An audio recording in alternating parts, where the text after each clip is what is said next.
கருங்காடுன்னு ஒரு அழகிய கிராமத்தில் பழமையான ஒரு கிணறு இருந்துச்சு. அங்கே இருந்த மக்களுக்கு அந்த கிணத்துல உள்ள தண்ணியும் தேவைப்பட்டுச்சு, அதை சுற்றி இருக்கிற இடமும் தேவைப்பட்டுச்சு.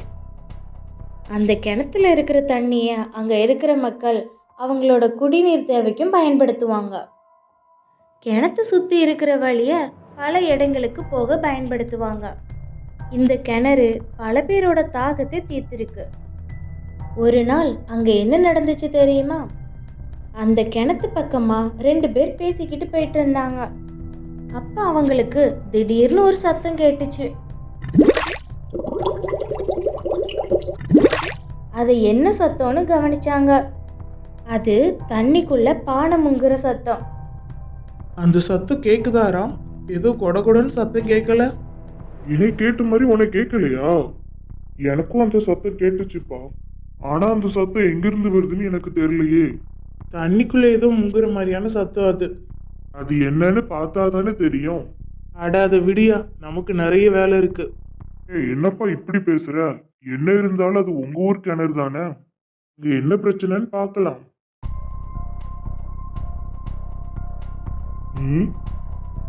ஐயோ ஐயோ, யாராவது காப்பாத்துங்க, ராம் கிணத்துக்குள்ள விழுந்துட்டான். யாராவது காப்பாத்துங்க, ராம் கிணத்துக்குள்ள விழுந்துட்டான். யாராவது வாங்க, ராம் கிணத்துக்குள்ள விழுந்துட்டான். யாராவது வாங்க.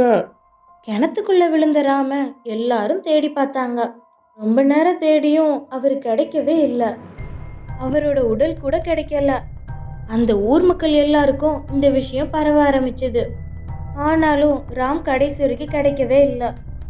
அப்புறம் ஒரு நாள் அந்த பக்கமா குழந்தைங்க நிறைய பேர் சேர்ந்து விளையாண்டிக்கிட்டு இருந்தாங்க. அப்போ அவங்களுக்கும் கிணத்துல பாடம் மூழ்கிற சத்தம் கேட்டுச்சு. டே பங்கஜ், அந்த கிணத்துல ஏதோ மிருக விழுந்துருச்சுன்னு நினைக்கிறேன். அட ஆமாப்பா, சத்தம் கூட எனக்கு அப்படிதான் கேக்குது.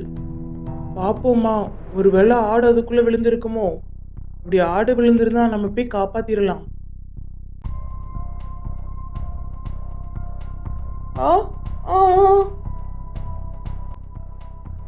பங்கஜ், பங்கஜ், உனக்கு என்னாச்சு? நீ எங்க இருக்க சொல்லு பங்கஜ், பங்கஜ். அந்த சிறுவனும் கிணத்துல விழுந்ததால இது மிகப்பெரிய பிரச்சனையா மாறுச்சு. ஊர் மக்கள் எல்லாரும் ரோகத்தாட்டம் முறியிட்டாங்க. என்ன சொல்றீங்க? அட ஆமா, நாங்க 2 பேரும் கண்ணால பார்த்தோம். நாங்க எல்லாரும் விளையாண்டுட்டு இருக்கோமோ அந்த கிணத்துக்குள்ள சத்தம் கேட்டுச்சு. அந்த நேரத்துல அவன் கிணத்துக்கிட்ட போகும்போது திடீர்னு ஒரு கை வந்து அவனை இழுத்துட்டு போயிருச்சு. அப்புறம் என்னாச்சு? நாங்க ஓடி போய் யாராவது இருக்கிறாங்களான்னு பார்த்தோம். ஆனா அதுக்குள்ள அவன் அங்க காணாம போயிட்டான். நாங்க எவ்வளவோ சத்தம் போட்டோம், ஆனா அவன்கிட்ட இருந்து எந்த பதிலுமே இல்லை. அப்படி அவன் உள்ள விழுந்திருந்தான்னா அவனோட உடம்பாச்சும் அங்க இருந்திருக்கணும்ல. அது எங்க போச்சு? ஒருவேளை பேய் இது பண்ணிட்டு அவனை சாப்பிட்டு இருந்திருக்குமோ? பேய் தான் அங்க இருக்குன்னா நாங்க கூட தான் ஓடி போய் அங்க பார்த்தோம். அது எங்களையும் பிடிச்சிருக்கணும்ல. எனக்கு இருக்க ஒரே குழப்பம், அந்த பங்கச்சோட உடல் எங்க போச்சு? எனக்கு தெரிஞ்சு நீ சந்தேகப்படுற மாதிரி அந்த பேய் தான் அவனோட உடம்ப சாப்பிட்டுருக்கும்னு நினைக்கிறேன். இது தெரிஞ்சு கிணத்துக்குள்ள இருக்கிறது பேய் தான், அதுதான் எல்லாத்தையும் அடிச்சு சாப்பிடுதுன்னு முடிவு பண்ணாங்க. கிராமம் முழுக்க இந்த விஷயம் பரவுனதுனால எல்லாரும் ரொம்ப பயப்பட ஆரம்பிச்சாங்க. அதுக்கப்புறம் அந்த கிணத்துக்கு பக்கத்துல யாரும் போகக்கூடாதுன்னு முடிவு எடுத்தாங்க. கிட்டத்தட்ட 1 வாரம் முடிஞ்சும் அந்த கிணத்துக்கிட்ட யாருமே போகல. இப்போதான் உடனே தீபக் ஒரு விஷயத்தை யோசிச்சான். ரொம்ப பலமான ஒருத்தரை அந்த கிணத்து பக்கம் கூட்டிட்டு போனான். அந்த பலசாலி கிணத்து பக்கத்துல வந்தோடனே ரொம்ப பயப்பட ஆரம்பிச்சிட்டான். ஐயோ, எதுக்கு தீபக் என்னங்க கூட்டு வந்த? உனக்கு தான் நல்லாவே தெரியும்ல இந்த கிணத்துக்குள்ள பேய் இருக்குது. இதுக்கு பக்கத்துல வந்தாலே இதோட கையை வச்சு நம்மள உள்ள இழுத்துரும். நீ ஏன் கண்ணால பாத்துருக்கல? அப்படி இருக்கும்போது நீ எதுக்காண்டி என்னங்க கூட்டிட்டு வந்த? எனக்கு எல்லாமே நல்லா தெரியும், நீ எதுக்கும் பயப்படாத. உனக்கு கண்டிப்பா எதுவுமே ஆகாது. உனக்கு என்ன பிரச்சனை வந்தாலும் அதை நான் பாத்துக்கிறேன். நீ பாத்துக்கிறியா? ஆமா, கண்டிப்பா அந்த பேய் வந்தா என்னதான் பிடிக்கும். நிச்சயமா அதால ஒன்றும் பிடிக்கவே முடியாது. அது இழுக்கணும்னு நினைச்சா அதால என்ன மட்டும்தான் இழுக்க முடியும். இல்ல இல்ல இல்ல, கண்டிப்பா அதுகிட்ட நான் சிக்க விட மாட்டேன். உன்ன மாதிரி ஒரு ஃப்ரெண்டை அதுகிட்ட பலியாக விட மாட்டேன். நிச்சயமா நான் அந்த கிணத்துக்கிட்ட போவேன். நீ என்னை காப்பாற்றணும்னு நினைச்சா நீ ஒரு விஷயம் பண்ணணும். இப்போ நான் கிணத்துக்கிட்ட போய் எட்டி பார்ப்பேன், சரியா? இந்த நேரத்தில் நீ என்னோட காலை கெட்டியாக பிடிச்சிக்கணும், விடவே கூடாது. இதை மட்டும் நீ பண்ணணும். ஏன்? நான் சொல்றபடி நீ செய். நீ தனியாலாம் இதெல்லாம் பண்ண வேண்டாம், நானும் உன் கூட சேர்ந்து பண்றேன். ஆ ஆ ஆ ஆ ஆ ஆ அது என்னது? அதுதான் அந்த பேயோட கை. இதுவரைக்கும் இங்க இருக்க எல்லாரையும் இழுத்தது அதுதான். நீ மட்டும் இல்லைன்னா அது என்னையும் இழுத்துருக்கும். நல்ல வேலை, நான் தப்பிச்சிட்டேன். அதால என்னோட வெயிட்ட கூட தூக்க முடியலனா அது நல்லா சாப்பிடாது போல. அது ரொம்பவே பலவீனமா இருக்குது. அதால 2 பேரை கூட தூக்க முடியலனா அது என்ன பேய் அது? அதை தான்ப்பா நானும் யோசிச்சுக்கிட்டு இருக்கேன். அது பேய் இல்லைன்னு நினைக்கிறேன். ஏன்னா 2 பேரை கூட அதால தூக்க முடியல.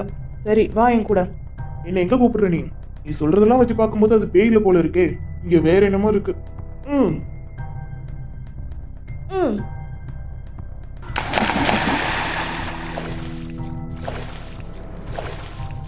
ஏய் அங்க பாரேன். இந்த கையை யாரோ இங்க செட் பண்ணி வச்சிருக்காங்க. அட அங்க கூட பாரேன். அங்க ஏதோ வழி இருக்குது. திறந்துடு ஜிம் ஜிம். அட நம்ம பங்குச்சு இங்கதான் இருக்கோம்.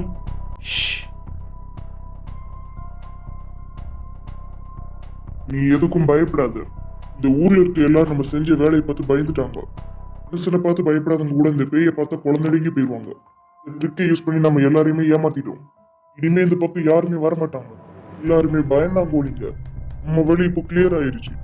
இது போதும். வேலையை முடிக்க இன்னும் 4 நாள் இருக்கு. அதுக்கப்புறம் நம்ம ஆசைப்பட்ட மாதிரி அந்த பெரிய பங்களாவும் நிறைய காசும் நமக்கு சொந்தமாயிரும்.